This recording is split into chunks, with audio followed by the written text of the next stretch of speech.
It's me, Mr. P, for chapter 15 of Snoop. Thank you for joining me. The pavement is rough, but the tires handle it well. Crunching into the turn as I steer my wheelchair hard left. I spent most of Saturday morning setting up this obstacle course using orange cones I found in the garage. A sudden twist back to the right. I jar a cone, but don't knock it over. Steady as she goes. Next comes the uphill. Less maneuvering, but my arms protest in pain from the effort of churning the wheels up the slope. Then I'm at the top, rolling downward and picking up speed. There's only one final move, and it's a tough one. I have to bump onto the driveway, execute a spinorama just before the garage door, and screech to a halt in front of the last cone without disturbing the egg balanced on top of it. If I break it, I have to start over at the beginning of the course. I've already broken 3 eggs, and if I break this one, forget about breakfast tomorrow. Now I'm speeding up the driveway, preparing to go into my spin. The garage hurtles toward me, but I force myself to wait. If I turn too fast, I won't have time to stop before the egg. I wheel around and reach for the brake, which is going to skid me to a halt right in front of the last cone. Suddenly, the shiny grille of an SUV fills my vision, and the air resounds with the blast of a horn. At the last second, I roll off the pavement and spill out of my chair onto the grass. The SUV lurches to a halt, lightly bumping the cone. The egg topples to the driveway with a plop, and there lies, sunny side up. Mom jumps screaming out of the car, plucks me off the ground, and seats me back in my chair. Carter, are you all right? Fine, Mom. She doesn't take my word for it. She inspects me from head to toe, and when she's finally satisfied I'm not dead, she starts yelling, "Isn't it enough that you have broken 2 legs? You have to break your neck too." Sorry, I mumble. It's just that, well, I'm going to be in the chair for a pretty long while, so I might as well, learn how to handle myself instead of just sitting here like a lump. My mother takes in the orange cones of my obstacle course laid out in intricate splendor up and down the block. She bites her lip. I suppose I can't really be mad at you for trying to make the best of your situation. It's admirable when you think about it. I don't mention the real reason why I'm doing all this. When you're banned from all technology more advanced than the doorknob, you have to dig pretty deep in order to come up with things to do. Not only has this past week been boring, but I've been left with a gigantic hole in my life. For all I know, lunch with Louie and Janine's Sandwich Emporium could be firing cannonballs at each other across Main Street.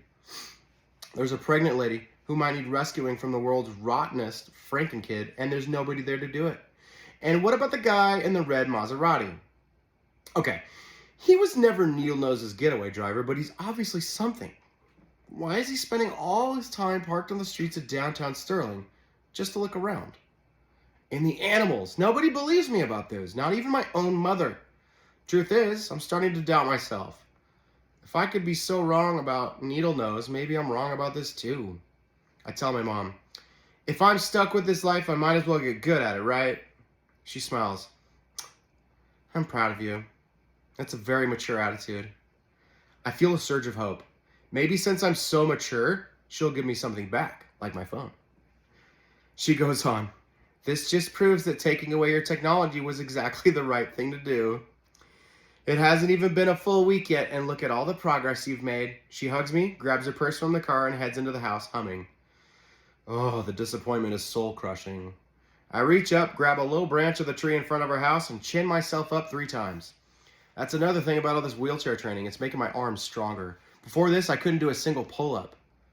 Now I can do 3 out of sheer frustration. It's not like I have no friends. There's still Ethan, but since his parents want him to keep his distance and I have no phone, he might as well be on Uranus. That leaves Martin, who could make anyone long for loneliness. In his defense, he's too young to be much of a companion for a guy my age. The TV shows he wants to watch are pretty much baby stuff. I watch them anyway. When you got no phone or computer, TV is the only screen entertainment you got. I try to make myself laugh at the idiotic jokes and exclaim, "Oh!" at the so-called romance parts that are really just pathetic. It isn't fun, but it gets me through enough of the night so that I can go to bed and wake up for virtual school in the morning. Mom is thrilled about it. It makes me just so happy to see that you 2 boys are each other's best friends. I'm tempted to mention a certain ski hill in Colorado where my interaction with Martin was pretty different from that, Parents can have very short memories when it suits them. You don't know me. At least I'm sleeping better. Now that I'm exercising in my wheelchair, I'm not lying awake in my bed every night. There's no sense being up anyway. With no internet access, what's time besides the ticking of a clock? That night, I'm fast asleep in the onion room, dreaming of a talking bonobo whispering in my ear, Carter, wake up.